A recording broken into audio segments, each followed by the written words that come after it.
Olá pessoal, hoje nós vamos falar sobre a introdução à álgebra, né? Introdução ao cálculo algébrico, tá? Essa videoaula é destinada principalmente para os alunos que estão cursando o 8º ano, ok? E lógico para aqueles que, né, estão há muito tempo sem estudar e desejam rever a matemática, certo? Muito bem.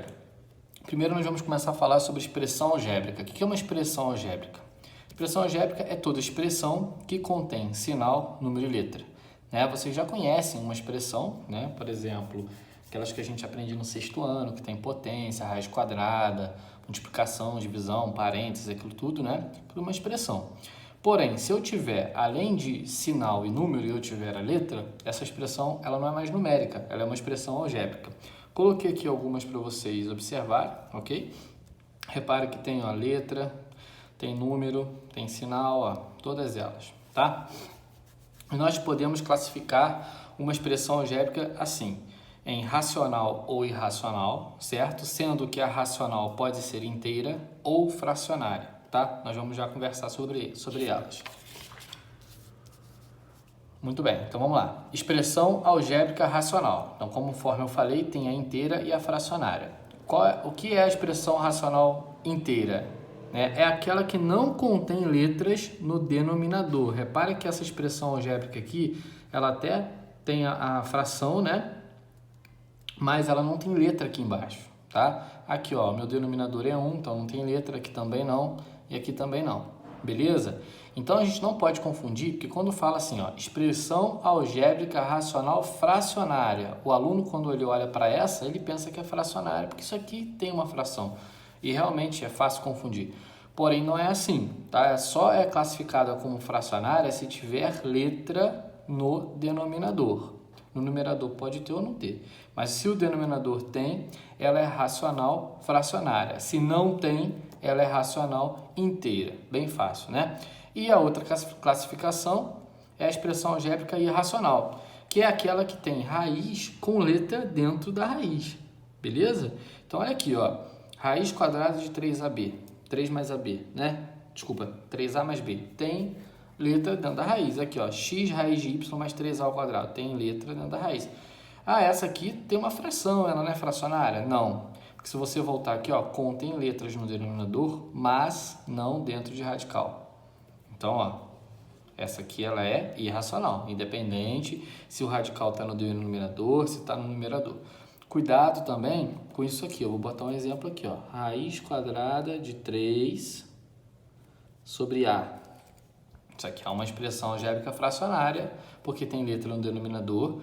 Tem radical, mas não tem letra dentro do radical, beleza? Então, cuidado com isso aí. Bem, e aí nós vamos falar sobre a notação, né? Que é quando a gente tem uma situação e a gente transforma essa situação, essa frase, né? Em uma expressão algébrica, beleza? Então vamos lá. Na matemática, toda vez que a gente fala um número, a gente não sabe que número é esse. Então a gente vai chamar esse número de uma letra que eu quiser, x, por exemplo, tá? Então um número x. Então o que seria o triplo de um número? O triplo é 3 vezes algo, né? 3 vezes um número que eu não conheço, vou chamar de 3x, ou 3y que eu quiser. Metade de um número, o que é metade de um número? É um número, que é o x, dividido por 2. Porém, essa indicação não é bacana, principalmente para efeito de cálculo. Então, é melhor você colocar assim, na forma de fração. É sempre melhor, tá? Então, x sobre 2.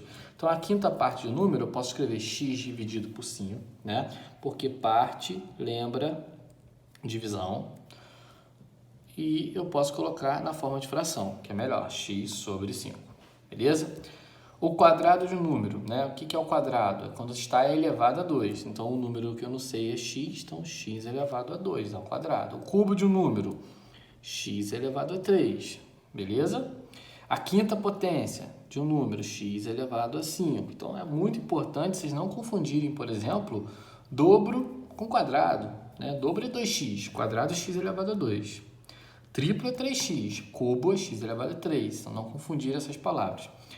3 quartos de um número. Bem, 3 quartos é isso aqui, né? 3 quartos de um número fica assim, né? Pode ser 3x sobre 4 ou 3 sobre 4 do lado x, é a mesma coisa. A diferença entre dois números. O que é diferença?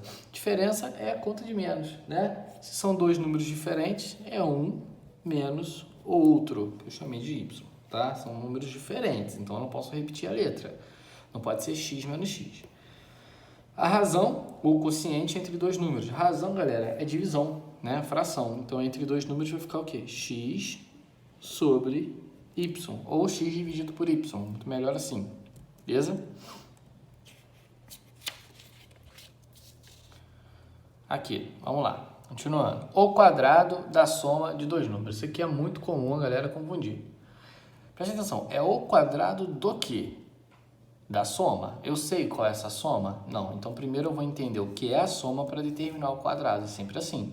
Então, é o quadrado de algo. Vamos entender esse algo para depois colocar o quadrado. Então, o quadrado da soma de dois números. Como é que eu faço a soma de dois números? X mais y. Se é quadrado, isso elevado ao quadrado. Coloco parênteses. Beleza? Se você não colocar o parêntese, o quadrado não vai ser do x e do y, vai ser apenas do x, apenas do y, porque ele vai estar aqui próximo do y, né? O cubo da diferença de dois números. O cubo do quê? Da diferença. Como é que é a diferença dos dois números que a gente fez ali atrás? X menos y. Bem, então é o cubo da diferença, então é isso elevado ao cubo. Daí eu coloquei esse exemplo agora justamente para vocês verem a diferença disso para esse aqui, ó.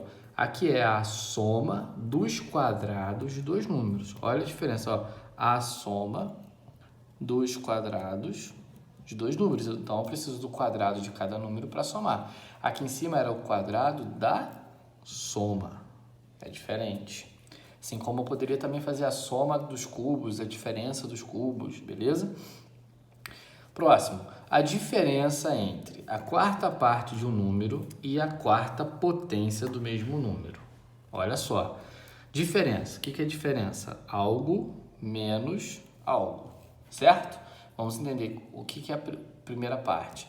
A diferença entre a quarta parte de um número. A quarta parte de um número é x sobre 4. Lembra que a palavra parte indica divisão.